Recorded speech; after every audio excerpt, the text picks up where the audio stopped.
Here's a story for everyone. There was once a ship maker, a Jew, and he made money from making ships. He made a lot of money, but he had a lot of people that were very jealous of him as well. And someone, a competitor of his or whatever, someone who hated him, paid off a couple of his workers to change his inventory papers and the books, and then to go and inform to the police that this Jew of ours was stealing money. So then they did so, and it wasn't long before the police knocked on his door and put him in chains, and they took him away to jail, awaiting trial. So we didn't understand what was going on, what was happening. So he said, well, I want to at least be able to get a lawyer. So they put guards around his house, held his whole family in the house arrest, and said, okay, you can go and get yourself a lawyer, but if you don't come back, we'll put all your family in also into we'll take away your house, we'll put all your family into jail. So we didn't know what to do. No lawyer wanted to take his case. And someone told him to go to the first Rebbe of Chabad. So he goes to the first Rebbe of Chabad. That was the Shneur Zalman, Rebbe Shneur Zalman. His birthday was just 2 days ago. And he thought about it for a moment, and he said, okay, what you do is like this. Buy the finest horses that you can buy. Go down to the marketplace. 4 beautiful, finest horses. Money is no element. There's a element. As much as you want, spend. And then buy a nice carriage, hook the horses up to the carriage, and drive to Petroburg. That's where the castle was of the king. And there's a road in front of the castle. Just go back and forth, drive back and forth. Before you do it, of course, brush the horses down so the horse will look good. And just go back and forth. Then if one of the workers of the king comes out and he asks you who you are, you tell him that I'm just a normal citizen, and he asks you about the horses. So you say, thank you very much for this, but tell him that the horses are not for sale. The horses are not for sale. And then if the guard says that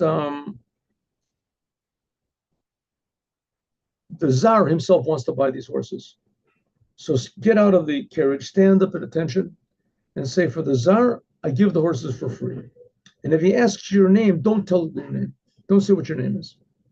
Don't say, I don't want, just say I don't want to be known. I just want to do a favor for the Tsar. That's all. And then wait and see what happens.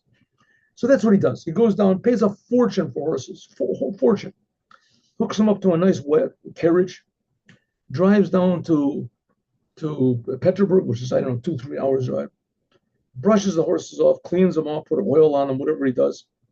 And then he starts driving back and forth on this road. He's driving back and forth with an hour, 2 hours, 4 hours. He's wondering starting to think, what am I doing? What has this got to do with anything? I'm being charged with this, capital punishment. And I'm just driving horses. All of a sudden, he hears someone whistle to him, and he stops, and there's this person looks like a servant, dressed very nicely.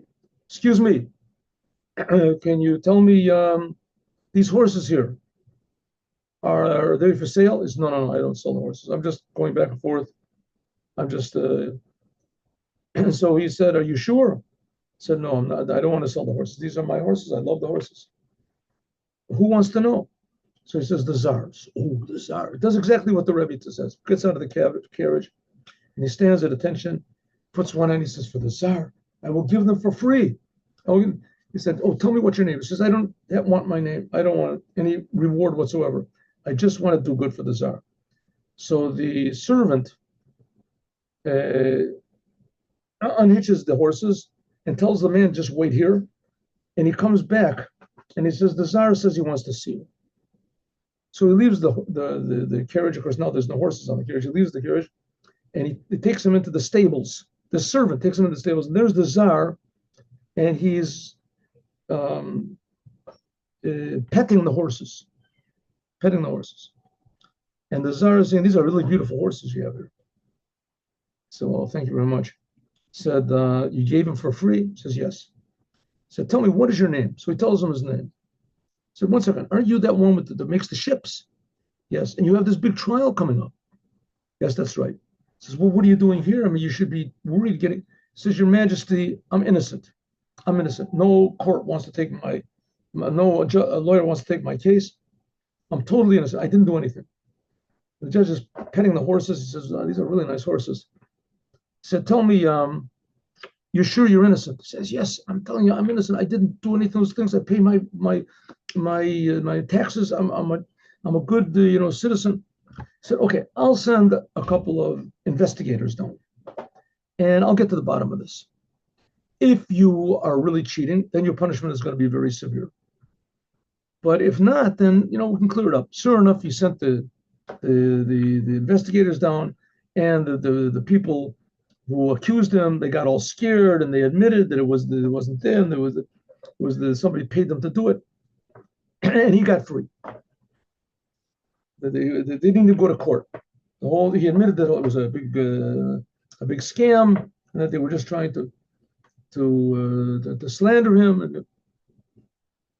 So the Jew goes back to the Alter Rebbe and he says, that was amazing. You saved my life.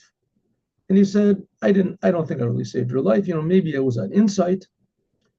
He said, but it was a miracle. I said, no, it wasn't a miracle. I saw in the Torah that in the Torah, there's a commandment that the king is not allowed to have too many wives. And the king is not allowed to have too many horses. Lo yarbe lo susim. And I thought to myself, who is this commandment over here? The commandment not to get too many horses. This is even to a great true king like King Solomon or King Hezekiah. So I thought, if these men, great kings, if they have a lust for horses, so for sure the Tsar, who he's a nothing, he's got a lust for horses. Got a horse for horses.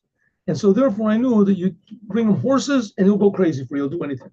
And sure enough, that's what it was, and it worked. So it shows that sometimes logic can be the vessel for bringing miracles. Have a good day with Mashiach now.